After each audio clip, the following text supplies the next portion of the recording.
हाय, welcome back. Thermal expansion क्या होता है? राइट।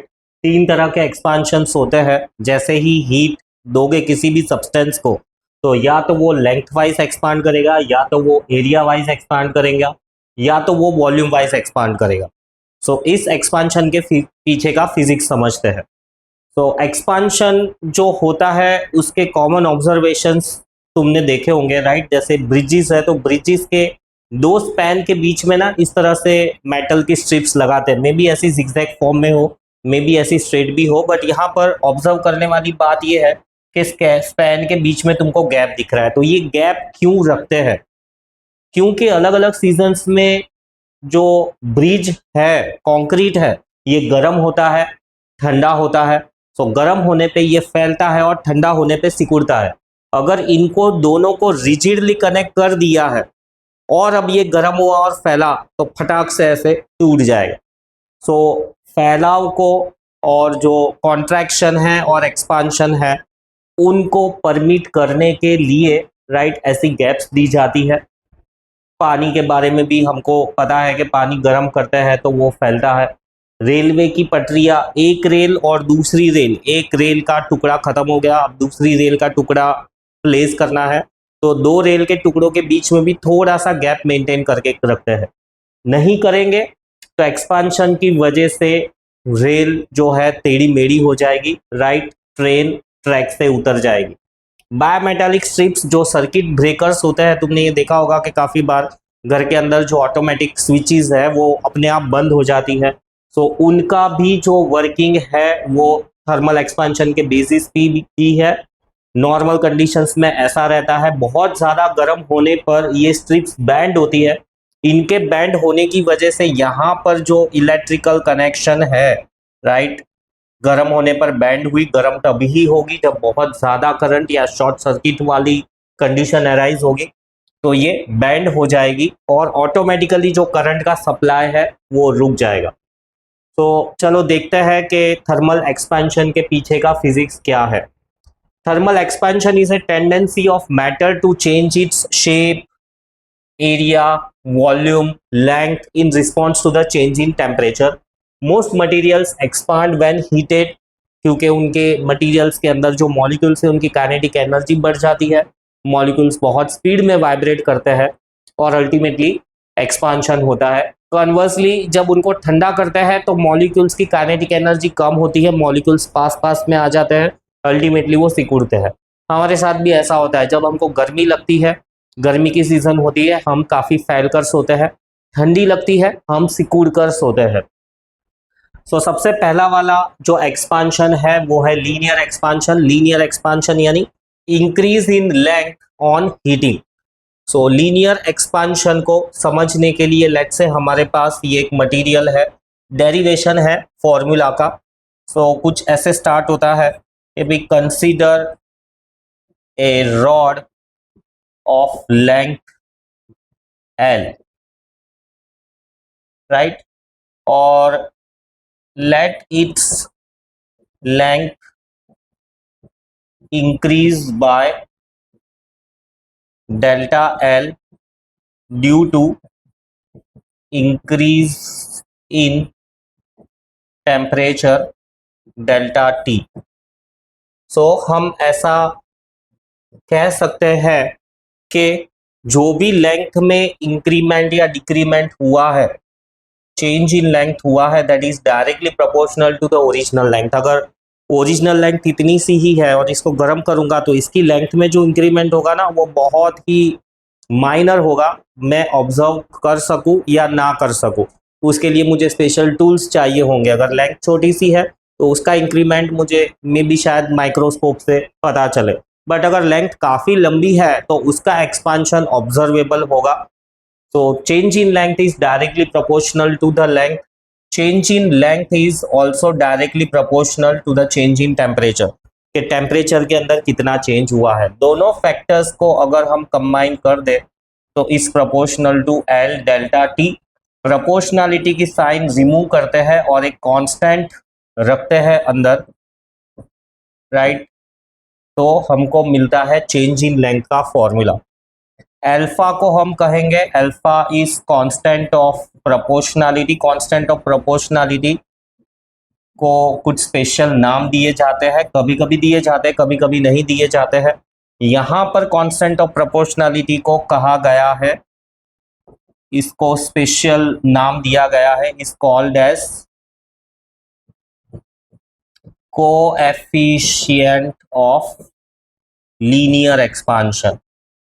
सो लीनियर एक्सपांशन एक थियोरेटिकल टॉपिक है, उस थियोरेटिकल टॉपिक को मैथमेटिकली समझने के लिए या मैथमेटिकल वर्क करने के लिए जो क्वांटिटी है वो है linear coefficient of linear expansion.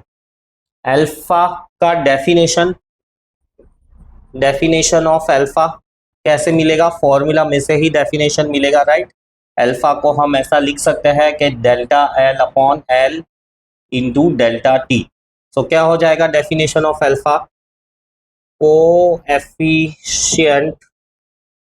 of linear expansion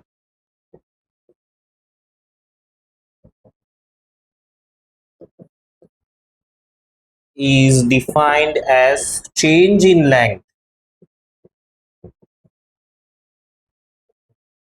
per unit length per unit change in temperature, right? Coefficient of linear expansion is change in length per unit length per unit change in the temperature। फिर ये जो formula है इसका expansion करे, मतलब इसको और थोड़ा ब्रॉड फॉर्मेट में लिखे तो late L1 B original length,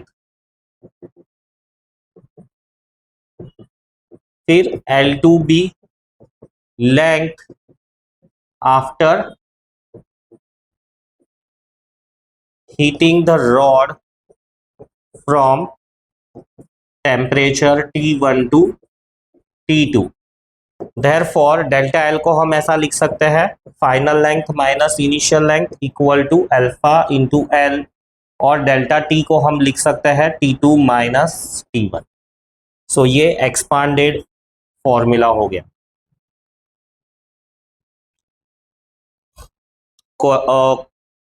linear expansion का, right.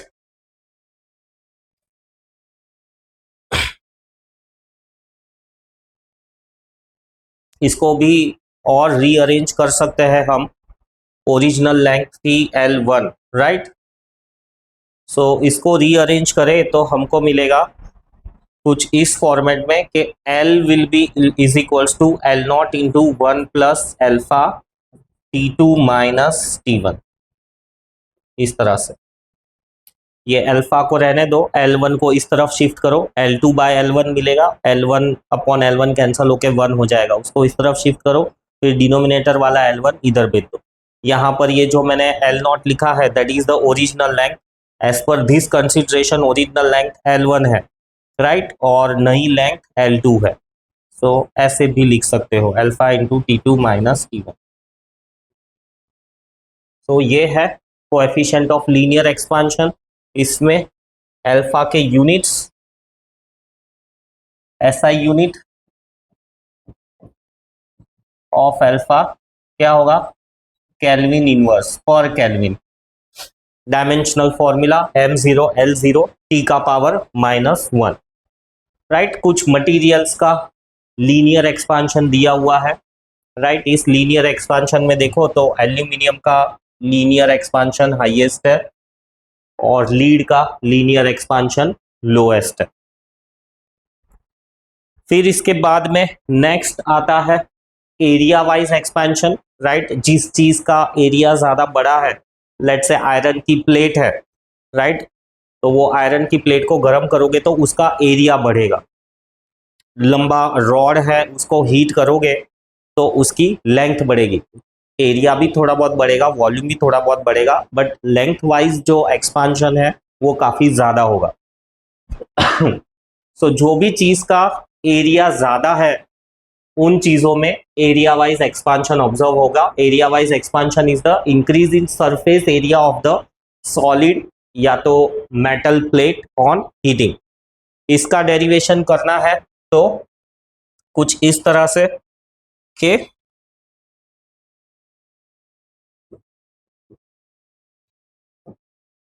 Consider a metal plate of area A ले लो या एस ले लो, जनरली एरिया वाइज एक्सपांशन को हम एस से डिनोट करते हैं।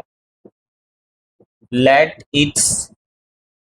It's area increase by delta S on increasing its temperature by delta T। So again same conclusion हम लिख सकते हैं कि जो भी इंक्रीज इन एरिया है that is directly proportional to the original area, increase in area is directly proportional to the temperature, right. इन दोनों को कंबाइन कर देंगे तो एस डेल्टा टी, और यहाँ पर प्रोपोर्शनलिटी की साइन रिमूव करेंगे और कांस्टेंट रखेंगे तो beta S delta T. Beta क्या है? Beta is constant of proportionality और उसको एक स्पेशल नाम दिया गया है,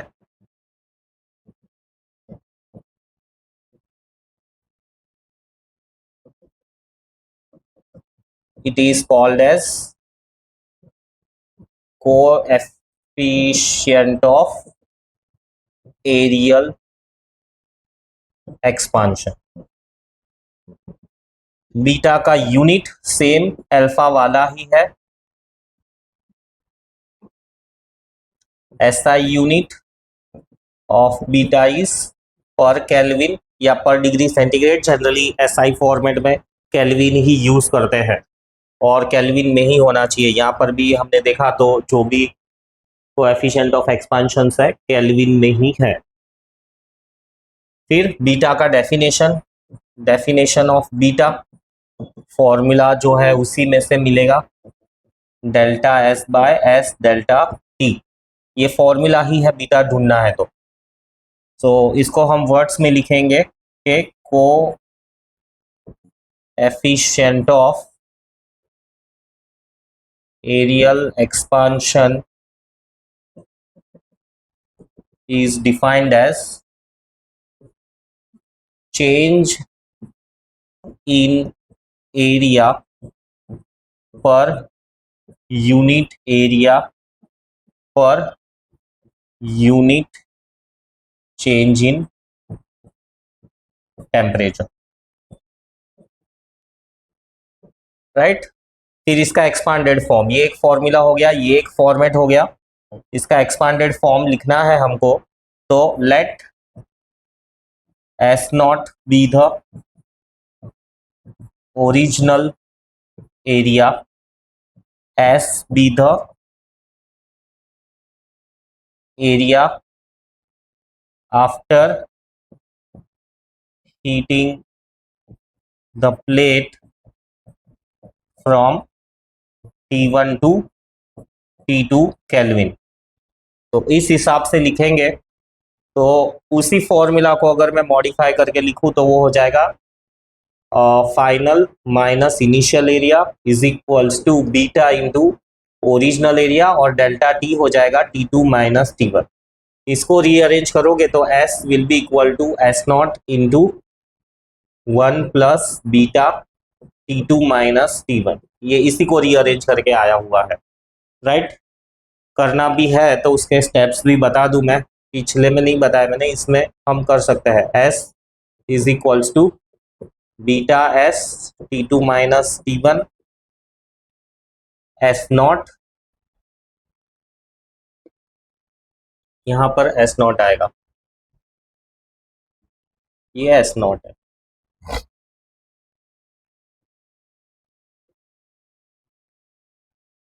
राइट। बीटा एस नॉट और ये एस नॉट इस तरफ गया तो प्लस हो जाएगा, एस नॉट को कॉमन निकाल दो तो ये हो जाएगा 1 plus beta T2 minus T1।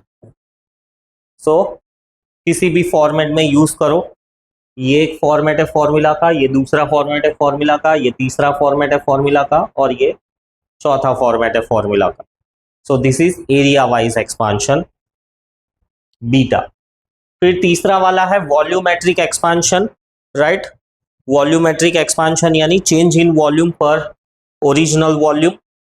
सो इसका डेरिवेशन कुछ ऐसे, consider a solid of volume V, right, let its volume increase by delta V on increasing its temperature by delta T.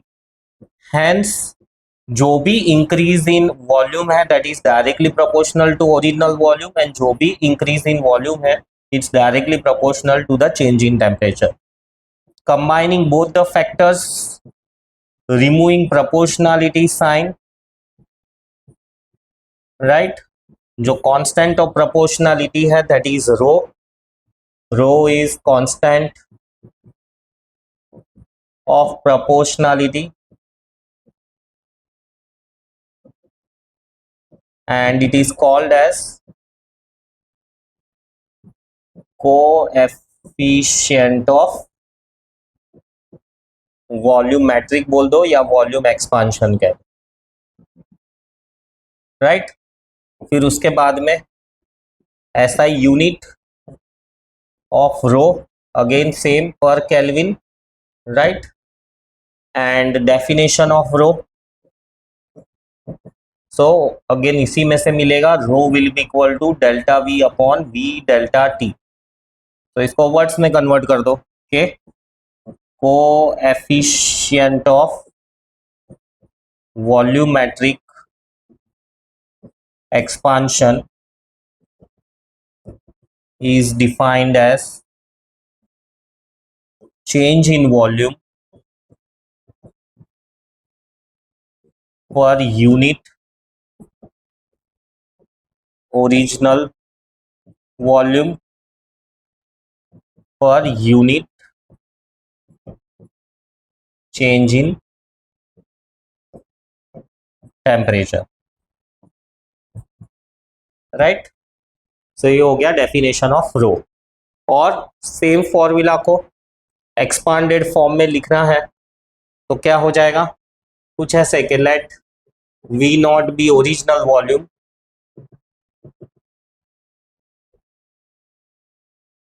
And V be final volume after heating from temperature T1 to T2। Therefore expand करेंगे तो delta V को हम लिख सकते हैं V2 minus V1 रो V T2 minus T1। V2 और V1 नहीं, मैंने लिया हुआ है original volume V0। V1 V2 के फॉर्म में भी लिख सकते हो, कोई प्रॉब्लम नहीं है। And finally V is equals to V0 into 1 plus volumetric expansion T2 minus T1। So volumetric expansion. So जहां पर भी लीनियर एक्सपांशन है, length wise expansion alpha, volume wise area wise expansion beta, और फिर volume wise expansion रो। तीन तरह के thermal expansion, तीनों के बीच का relationship between alpha beta and gamma. So तीनों के बीच का रिलेशन कुछ ऐसा है कि 6 alpha is equals to 3 beta is equals to twice the gamma, right. Derivation इनके करने की जरूरत नहीं है। अब इसमें से तुम चाहो अल्फा बीटा का भी रिलेशन निकाल सकते हो, गामा और बीटा का भी रिलेशन निकाल सकते हो। मैंने यहाँ पर रो यूज किया है, रो भी यूज करते हैं और गामा भी यूज करते हैं। रो सब्स्टिट्यूट, गामा सब्स्टिट्यूट कर देते हैं इधर, गामा। कोई कोई बुक्स में रो यूज करते हैं, कोई कोई बुक्स रो यूज करती है, बट समझ होनी चाहिए कि मतलब क्या है उसका, ठीक है। वॉल्यूम वाइज अगर क्वेश्चन वॉल्यूम वाइज है तो समझ जाना चाहिए कि यहाँ पर वॉल्यूमेट्रिक एक्सपांशन लगेगा और कोएफिशिएंट ऑफ वॉल्यूमेट्रिक एक्सपांशन पता होना चाहिए। और अगर लेंथ वाइज एक्सपांड कर रहा है तो ये आइडेंटिफाई हो जाना चाहिए कि जैसे मेटल रॉड के बारे में क्वेश्चन है तो मेटल रॉड लेंथ वाइज ही एक्सपांड करेगा तो लीनियर एक्सपांशन ही यूज करना है। कोई मेटालिक प्लेट है, सरफेस है, तो सरफेस में एक्सपांशन एरिया वाइज होगा। तो ये है relationship between alpha, beta and gamma. अब तुमको अल्फा और बीटा का रिलेशन चाहिए तो 6 alpha is equals to 3 beta, cancel out कर दो तो 2 alpha is equals to beta, right. यानी twice the length expansion is equals to 1 times the area wise expansion. और बीटा और गामा का चाहिए तो 3 beta is equals to twice the gamma. और अल्फा और गामा का चाहिए so 6 alpha is twice the gamma, यानी कि 3 अल्फा हो जाएगा गामा। सो इनको यूज कर सकते हो, खास करके न्यूमेरिकल्स में ये काम में आते हैं। फिर नेक्स्ट है some applications of the thermal expansion. Thermal expansion के एप्लीकेशंस भी है और कुछ डे टू डे लाइफ के ऑब्जर्वेशंस भी है, राइट। सो सबसे पहला वाला, in laying a railway line a small gap is always left between the 2 iron rails, है ना। एक रेल का पीस खत्म हो गया, अब दूसरा रेल का पीस ऐसा जॉइंट, रिजिडली जॉइंट नहीं करते वेल्ड मार के, थोड़ा सा गैप रखते हैं। तो वो गैप रखने का रीजन यही है कि थर्मल एक्सपांशन की वजह से वो सीधी दिशा में ही एक्सपांड या कॉन्ट्रैक्ट करे। अगर रिजिडली कनेक्टेड होगा तो ये ऐसा बैंड हो जाएगा, टेढ़ा हो जाएगा, रेल ऐसी हो जाएगी, ultimately the train will derail. Iron rim to be put on the wooden cart wheel is always of slightly smaller diameter than that of the wheel, right? So ये जो रिम है वुडन व्हील्स पे लगाते थे पहले के ज़माने में। आजकल इंजिन्स के अंदर जो पिस्टन्स फीट करते हैं, है ना, तो पिस्टन का डायमीटर और जो सिलेंडर है उसका डायमीटर सेम ही होता है। तो पिस्टन को ठंडा करते हैं, सिकुड़ जाता है, तो वो आराम से सिलेंडर के अंदर चला जाएगा। फिर नॉर्मल टेम्परेचर पे वो परफेक्ट कांटेक्ट बना के रखेगा सो दैट ऑयल लीक ना हो और पावर ट्रांसफर कंप्लीटली हो। हमारा नाश्ते का डिब्बा भी, गरम गरम खाना भर के लेकर जाते हैं नाश्ते का डिब्बा, फिर रिसेस के वक्त उसको खोलते हैं तो खुलता नहीं है। क्यों? क्योंकि गर्म था। अब ठंडा होने की वजह से क्या हुआ, अंदर की सारी वेपर्स कंडेंस हो गई, अल्टीमेटली अंदर बन गया वैक्यूम। बाहर का एटमॉस्फेरिक प्रेशर उसको खुलने नहीं देता है। तो बहुत ताकत लगानी पड़ती है हमको, और ताकत नहीं लगानी है तो उसी डिब्बे को माइक्रोवेव में गर्म करो, गैस पे गर्म करो, वो वापस आसानी से खुल जाएगा। सो एक्सपांशन, कॉन्ट्रैक्शन के कुछ day to day observations, right. तो ये आयरन की रिम जो है ना वो एग्जैक्टली इसके थोड़ी सी छोटी होती है। फिर क्या करते हैं, इसको गर्म करते हैं, गर्म करने पे ये फैलती है, आराम से व्हील के ऊपर बैठ जाती है। फिर ठंडी होने पे पकड़ एकदम मजबूत हो जाती है। एग्जैक्ट नाप की रहेगी ना तो स्लिप होगा। Some suitable space is left between the girders used for supporting bridges, right? So जो भी स्पैन होते हैं, ये स्लैब होते हैं, उनके बीच में गैप रखते हैं ताकि थर्मल एक्सपेंशन की वजह से, एक्सपेंशन कह दो, कॉन्ट्रैक्शन कर दो, वो गैप रहेगी तो सीधा ही एक्सपांड करेगा, सीधा ही कॉन्ट्रैक्ट करेगा। गैप नहीं होगी, रिजिडली कनेक्टेड होगा, एक्सपेंशन कॉन्ट्रैक्शन की वजह से ऐसे मुड़ जाएगा या तो ऐसे नीचे की तरफ मुड़ जाएगा। फिर एक glass stopper jammed in the neck of the glass bottle can be removed by warming the neck of the bottle. So ऐसी बॉटल में से ये कॉर्क निकालना है तो दांत यूज मत करो, कुछ और यूज करोगे मे बी बॉटल टूट जाएगी। फिजिक्स को यूज करो। क्या करो, इसका जो नेक है इसको थोड़ा सा गर्म करो, मे बी गर्म पानी डाल के कर सकते हो, गर्म किया हुआ पानी का कपड़ा लपेट के कर सकते हो। ये जो कॉर्क है बहुत आसानी से निकल जाएगा क्योंकि ये मुंह थोड़ा सा फैलेगा, कॉर्क आराम से बाहर आ जाएगा। Clock of the pendulum are usually made of invar, क्योंकि इनवार में एक्सपांशन कॉन्ट्रैक्शन बहुत माइनर होता है। अगर पेंडुलम आयरन का बना हुआ है, कॉपर का बना हुआ है, एक्सपांशन होगा, कॉन्ट्रैक्शन होगा तो टाइम पीरियड चेंज होगा, अल्टीमेटली क्लॉक सही टाइम नहीं दिखाएगी।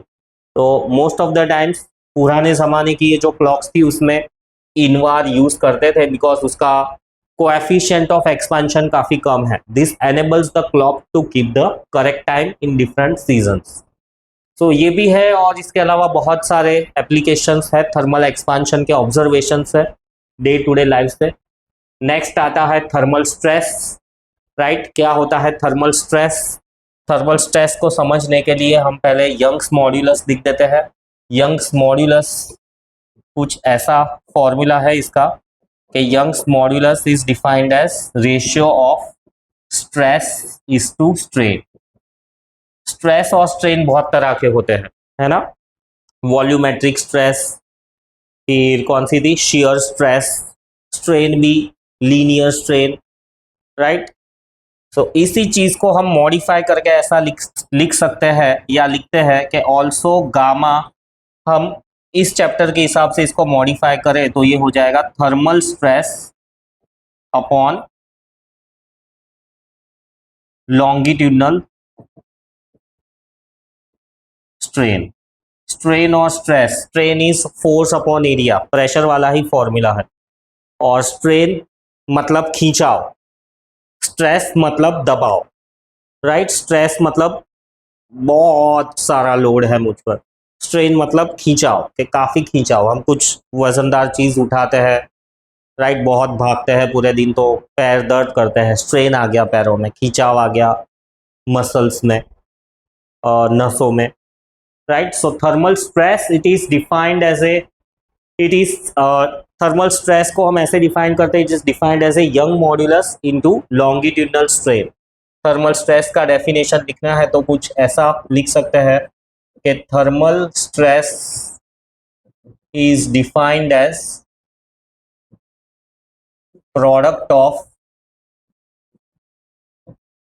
Young's modulus of material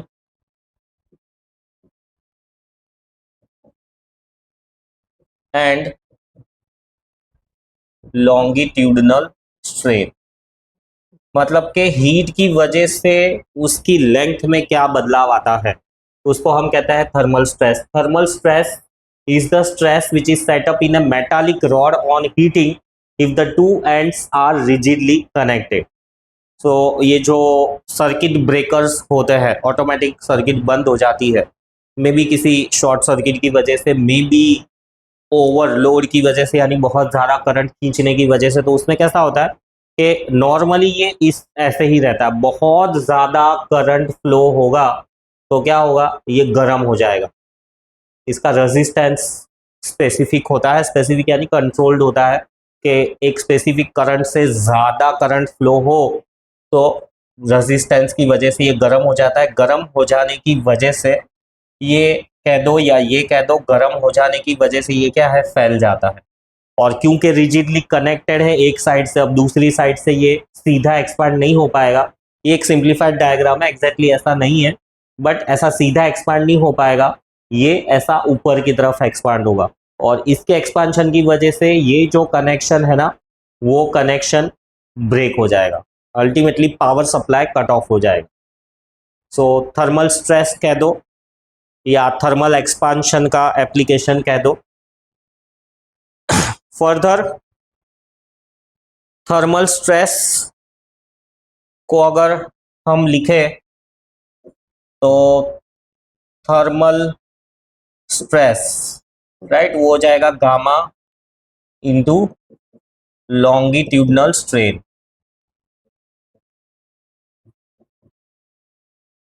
so thermal stress gamma longitudinal strain हो जाएगा change in length upon original length. अब यहाँ पर हमको ये पता है कि कोएफिशिएंट ऑफ लीनियर एक्सपांशन कैसे डिफाइन करते हैं। Coefficient of linear expansion L upon delta L into delta T, right. इस तरह से हम कोएफिशिएंट ऑफ लीनियर एक्सपांशन को डिफाइन करते हैं, delta L upon original length into delta T. तो इस चीज को अगर यूज करेंगे यहाँ पर तो थर्मल स्ट्रेस बनेगा gamma delta L upon L is alpha upon delta T.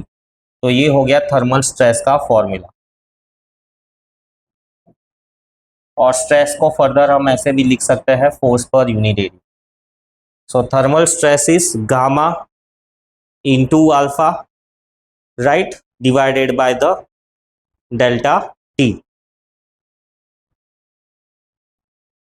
नहीं, ये क्या हुआ, डेल्टा एल अपॉन एल सबसे, तो अल्फा इंटू डेल्टा टी आएगा, अल्फा इंटू डेल्टा टी। सो ये हो गया थर्मल स्ट्रेस। कौन सा फोर्स है ये, मैकेनिकल फोर्स नहीं है, F is the force in rod due to heat या due to thermal behaviour, and A is the area of cross section of the rod. So thermal stress.